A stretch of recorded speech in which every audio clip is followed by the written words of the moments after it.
अस्सलामुअलैकुम। अच्छा, तो अब बात यह है कि कल परसों तक हमने प्रोजेक्ट देना है, इतवार को ना देकर काम ख़त्म करते हैं। मैम भी यही कह रही थी, तो मैं समझा देता हूँ तुम लोगों को। सबसे पहले एक फ़ाइल है जो प्रोजेक्ट वाली है ना, उसका नाम है टेस्ट डॉट। ये सारी बैश स्क्रिप्टिंग की कोडिंग यहाँ पर है। इसमें सबसे पहले ये हेडर हो गया, ठीक है। फिर ये पूरा लूप है, डू वाइल लूप वाला। ये वाइल है, ये मतलब ये कंडीशन सेट की हुई है। फिर ये सारा काम करेगा, ये जितना भी नीचे इसके आ रहा है, ठीक है। अच्छा, फिर ये सबसे पहले काम क्या करेगा कि एक जो सी फाइल है ना, जिसमें मैंने मेन हेडर रखा हुआ है, मतलब मेन हेडर से मुराद के मेन मेन्यू जो सारा आता है ना कि सिलेक्ट ये करो, कौन सी 1 सेलेक्ट करोगे तो क्या होगा, 2 करोगे तो क्या होगा, उसको सी से कॉल करवाया हुआ है, ठीक है। और वो बार बार कॉल होता रहेगा जब तक ये लूप चलेगा। फिर यहाँ पर मैंने इनपुट लिया है, वो सिर्फ कॉल होगा, इनपुट यहाँ पर लेगा और उस इनपुट के थ्रू इफ एल्स सारी लगी हुई है, देखो इफ एलिफ, ठीक है। और इसका सिंटेक्स इस तरह से होता है।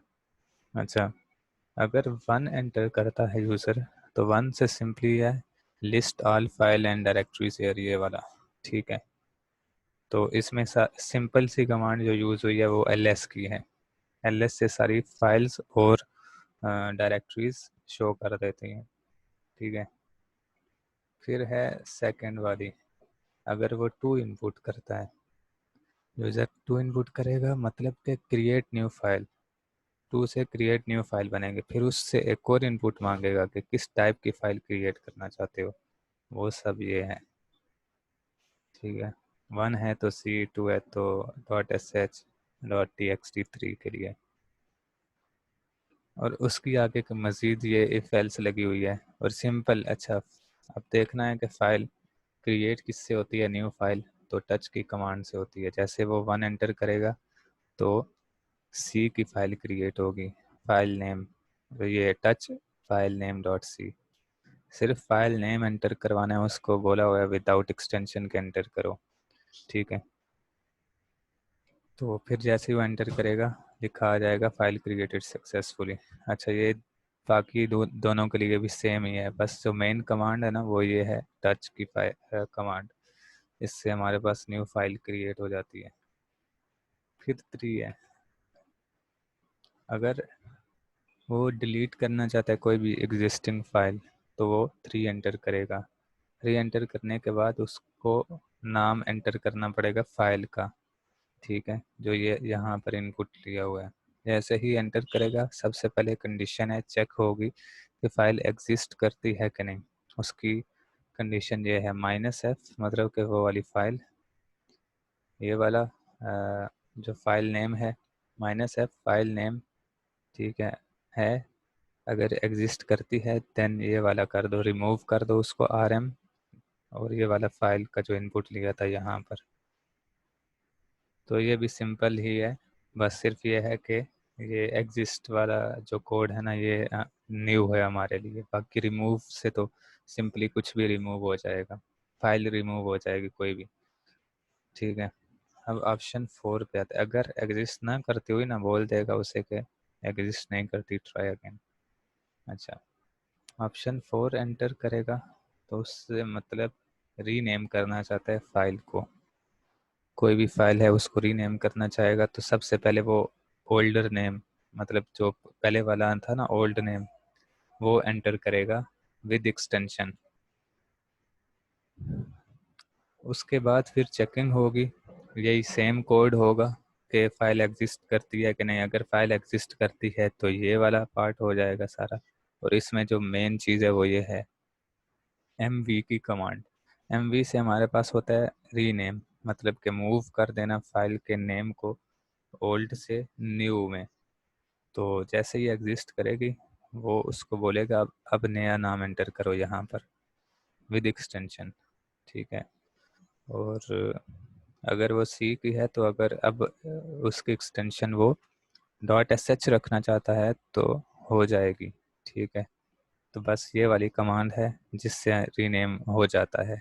मूव करेगा ओल्ड से न्यू में, पहले ओल्ड फिर न्यू नेम आएगा जो कि हमने इससे इनपुट लिया हुआ है।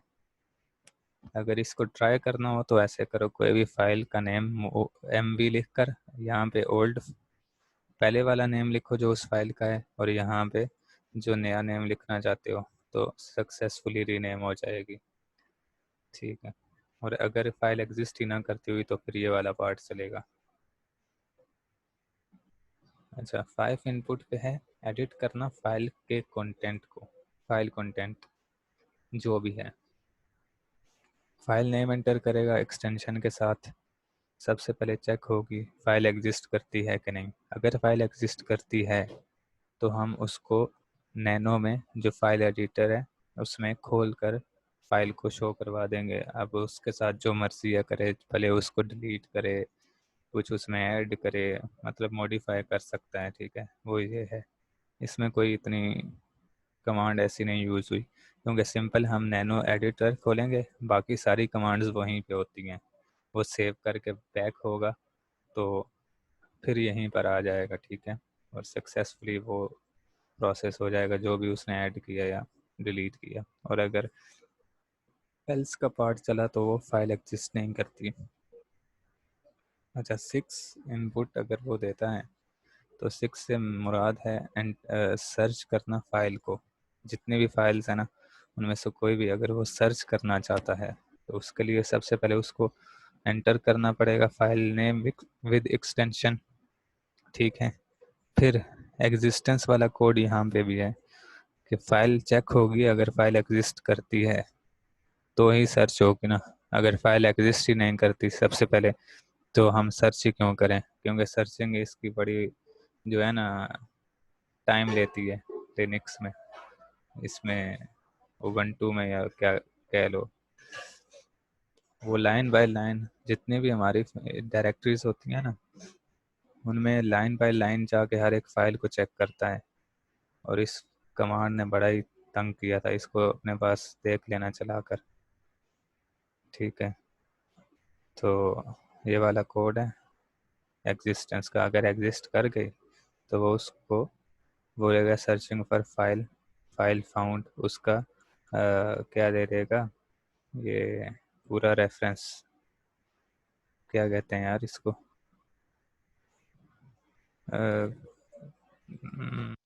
हाँ पूरा पाथ दे देगा ना उसे कि फाइल कहाँ पे एग्जिस्ट करती है, कौन सी डायरेक्टरी है। पहले डायरेक्टरी आएगी फिर बैक स्लैश, इस तरह से आ जाएगा। क्योंकि हम ये डायरेक्टरी है जहाँ पे हम सर्च करवा रहे हैं, होम डायरेक्टरी में। तो होम में सारी डायरेक्टरीज आ जाती हैं तो वो सब में चेक करेगा। फिर उस हिसाब से जो भी डायरेक्टरी आई यहाँ पे वो वाली डायरेक्टरी आएगी, फिर इस बैक ये वाली स्लैश आएगी और फिर फाइल का नेम आ जाएगा। अच्छा, फिर 7 है डिटेल ऑफ फाइल्स।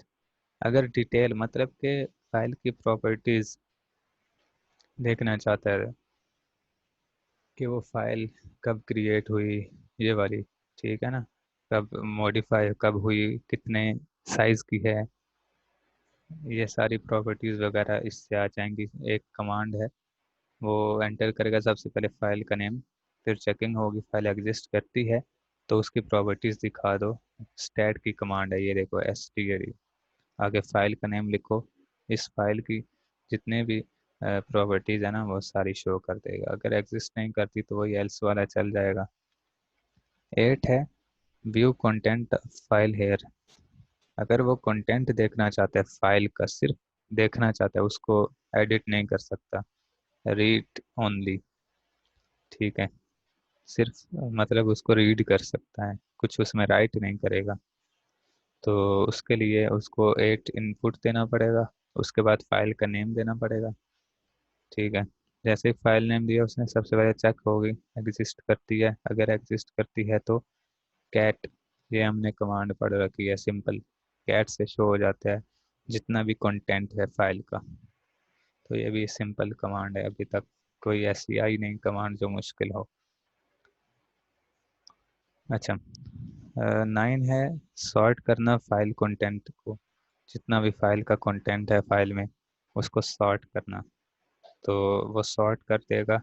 अगर फाइल नेम एंटर करेगा सबसे पहले यूज़र, फिर वो एग्जिस्टेंस चेक होगी, एग्जिस्ट करती है फाइल तो सॉर्ट सिंपल। कौन सी कमांड हम यूज़ करते थे? सॉर्ट की कमांड यूज़ करते थे। सिंपली उसको सॉर्ट कर देगा फाइल को। अच्छा, 10 है list of all directories.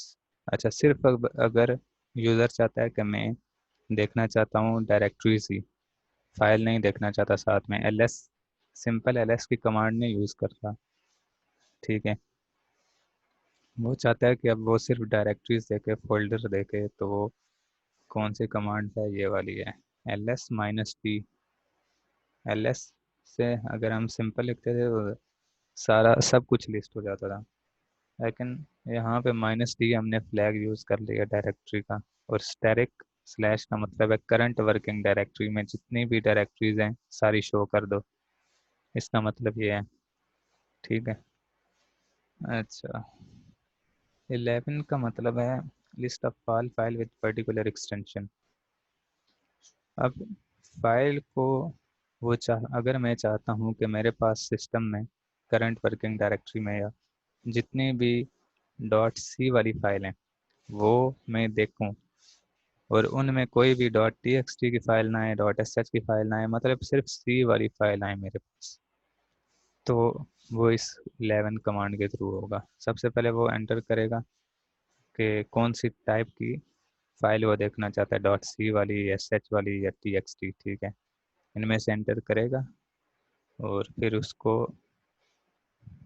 Existence check होगी फाइल की कि नहीं, बल्कि इसमें एग्जिस्टेंस नहीं है, वो फाइल नहीं एंटर कर रहा। इसमें सबसे पहले है कि अगर 1 एंटर करेगा, ठीक है, 1 एंटर करेगा तो .c वाली सारी फाइल शो कर दो, तो उसका कोड ये है ls static .c, मतलब लिस्ट कर दो जितने भी फाइल हैं, स्टैटिक का मतलब जितनी भी फाइल हैं .c एक्सटेंशन के साथ। इसी तरह अगर वो 2 एंटर करता है तो 2.sh के लिए 2 एंटर करेगा तो ls डॉट डॉट sh, ठीक है, स्टैटिक .sh। इसी तरह 3 वाली के साथ स्टैटिक .txt। ये देखो, मतलब ये सिंपल सी कमांड है और ये इफ एल्स लगी हुई है, ठीक है। अगर इसके अलावा वो कुछ और एंटर करता है तो बोलेगा इनवैलिड इनपुट, ट्राई अगेन।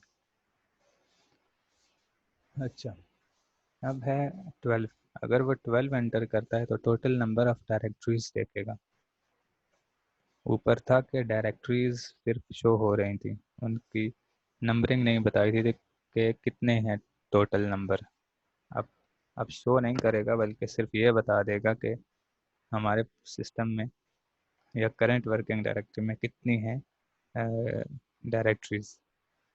तो उसके लिए है ये वाली कमांड, ठीक है, जिसमें सबसे पहले इको है। अच्छा, इको से होता यह है कि हम शो करवाते हैं ना इको से, तो static eco current working directory इसका मतलब होता है, ठीक है। और इसमें जितनी भी डायरेक्टरीज हैं उन सब को, ये पाइप की कमांड है और ये वर्ड काउंट की कमांड है, ठीक है। -w, -w का फ्लैग यूज हुआ है।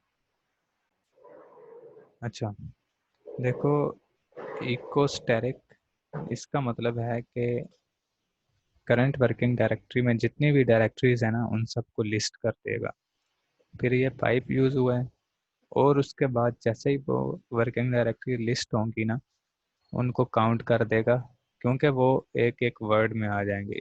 इसका मैं तुम लोगों को अभी शो करके दिखाता हूँ, ठीक है। ये याद रखो command, echo static slash pipe use हुआ है working directory, sorry word count -w। इसका मैं करके बताता हूँ।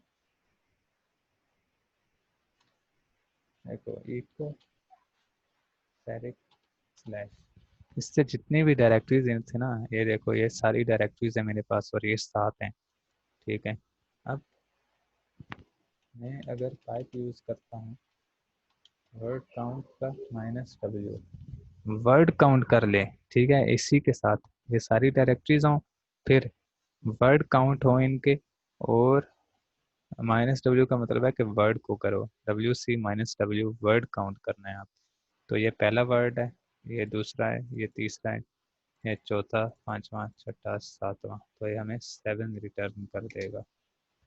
ठीक है, ये देखो, मतलब पहले उसने लिस्ट किया जितनी भी डायरेक्टरीज थी, फिर एक पाइप लगाया और उनके वर्ड काउंट करके दे दिए, वर्ड, ठीक है ना, लेटर नहीं, वर्ड पूरे। ओके। अच्छा, तो अब फिर से जाते हैं वापस, वो थी 12 वाला इनपुट, अगर वो 12 इनपुट करेगा तो नंबर ऑफ डायरेक्टरीज जितनी भी हैं वो काउंट करके दे देगा। ठीक है, अगर 13 करेगा, 13 को देखते हैं बाद में, 14 अगर करेगा तो वो सॉर्ट फाइल कर देगा जितनी भी फाइल्स, या फिर LS से जो भी आता है ना हमारे पास, जिसमें वर्किंग डायरेक्टरीज भी होती हैं, सॉरी डायरेक्टरीज भी होती हैं, और क्या फाइल भी होती हैं, इन सबको एक पाइप में डालेगा और सॉर्ट करके दे देगा। ठीक है, और आखिरी अगर वो ज़ीरो करेगा तो इससे एग्जिट हो जाएगा। अच्छा, 14 की बात करते हैं, 13 की, सॉरी, 13 में ये है कि total number of file in current directories, जितनी भी फाइल्स हैं करंट वर्किंग डायरेक्टरी में, जितने भी फाइल हैं उनको क्या करेगा, काउंट करेगा। ठीक है, उसके लिए ls-l, अब इस कमांड को हम अगर बारी बारी देखें तो सबसे पहले ls-l, ठीक है, इसका जो भी इनपुट आउटपुट होगा उसको इसमें डाल देगा, और ये ऑब्जेक्ट है, वेरिएबल है, ठीक है, टोटल का grep -b है। ठीक है, और फिर इसी को -b को इसमें डाल रहा है, क्या कहते हैं, एक और पाइप लगा है उसको वर्ड काउंट कर रहा है। ठीक है, इस इसको मैं समझाता हूँ दूसरी तरह से, एक मिनट। अच्छा, देखो, ls-l का मतलब है जितनी भी वर्किंग डायरेक्टरी में फाइल हैं या कुछ भी है ना उनको लिस्ट कर दो, -l का मतलब है लाइन बाय लाइन लिस्ट कर दो। ठीक है, हर एक डायरेक्टरी और फाइल एक एक लाइन पर आ जाए, एक इस पे आ जाए, एक दूसरी, तीसरी, इसी तरह लाइन बाय लाइन यूज आ जाए। ठीक है, फिर एक है पाइप यूज हुआ है, ये वाली कमांड क्या करती है, टोटल वाली, grep -b टोटल, इससे हमारे पास जितनी भी डायरेक्टरीज आती हैं ना पहले, इससे वो चेंज कलर में आती हैं। ठीक है, उनको वो डायरेक्टरी समझ रहा होता है, इससे ये है कि वो उनको डायरेक्टरी नहीं समझेगा, मतलब कि फाइल जैसा एक तरह से ट्रीट करने लग जाएगा। ठीक है, तो सबको एक जैसा ट्रीट करेगा, ये कह लो। फिर एक और पाइप लगा है जिसका है -v और d, जितनी भी डायरेक्टरीज है ना उन सबको क्या कर देगा, अब डिलीट कर देगा। यहाँ तक उसने समझा था कि जितनी भी फाइल्स हैं और डायरेक्टरीज हैं एक जैसी हो गई हैं, मतलब उनका कलर चेंज हो जाता है ना यहाँ से, तो इसके पीछे होगी कोई लॉजिक, से ये सही से मालूम नहीं, लेकिन इसमें जितनी भी उसने डायरेक्टरीज देखी थी ना यहाँ तक, वो इसमें आकर डायरेक्टरी डिलीट कर देगा। अब हमारे पास क्या बची हैं, फाइल ही तो बची हैं सिर्फ, तो फाइल को क्या करेगा, वर्ड काउंट -l, तो -l का मतलब है हर एक लाइन को काउंट कर देगा, जितनी भी लाइंस होंगी ना वो सारी काउंट करके रिटर्न कर देगा। ठीक है, बाकी 14 और 0 हो गया। अब मैं ये तुम लोगों को समझाता हूँ, देखो, सबसे पहले अगर हम लिखते हैं ls-l, ठीक है, तो इससे हमारे पास जितनी भी है ना फाइल और डायरेक्टरी, ये वाली डायरेक्टरी है, ये डायरेक्टरी है, ये है, ये है, और ये 3 डायरेक्टरीज हैं, ये भी शो होगी। अगर अब पाइप लगा कर मैं करता हूँ ls-l, और क्या था, grep की कमांड थी -v और टोटल। ठीक है, अब उसने टोटल को काउंट कर लिया, मतलब तो टोटल को ग्रैब कर लेना, ये समझ लो। ठीक है, जैसे उसने टोटल को किया तो अब एक और इतना हुआ। अब इसके आगे एक और कमांड थी पाइप लगाकर, ग्रेप -v और डी की। अब डायरेक्टरीज उसने वाइप कर दी है, देखो इसमें कोई डायरेक्टरी नहीं नजर आ रही। ये एंड पे देख लो, ये वाली डायरेक्टरी थी, ये थी टेस्ट 1 2 3। यहाँ पर टेस्ट 1 2 3 कोई भी नहीं है, देख लो टी वाली लाइन में। ठीक है, मतलब डायरेक्टरी सारी गायब हो गई। अब आखिरी काम क्या है? आखिरी काम है उनके वर्ड काउंट कर लो लाइन बाय लाइन।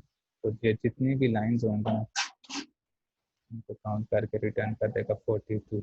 तो इस तरह से हमारे पास ये कंप्लीट फाइल हैं जिनमें कोई डायरेक्टरी भी नहीं है, और उनकी जो टोटल तादाद है वो है 42। ठीक है, बस एक ये वाली जो मैंने तुमको दो कमांड चला के दिखाई है, एक ये और एक 12 वाली। ये 13 है और वो 12 वाली जो थी इको स्टैटिक स्लैश वाली, जिसमें सिर्फ डायरेक्टरीज को काउंट करता था ना वो। तो ये दोनों नई क्या कहते हैं कमांड है। बाकी कुछ भी ऐसा नहीं है जो हमने उसमें किया ना हो। ठीक है, तो इन दोनों को बस देख लेना, बाकी बहुत इजी है यार। बस सिर्फ ये दो जो कमांड है ना, ये मुश्किल है। ठीक है, और भी कुछ समझ ना आए तो फिर भी पूछ लेना, और इंशाल्लाह इतवार वाले दिन इसको करते हैं, सबमिट करते हैं, ताकि फिर आगे वो STA और DBMS का भी आ रहा है ना। ठीक है, चलो फिर अल्लाह हाफिज़।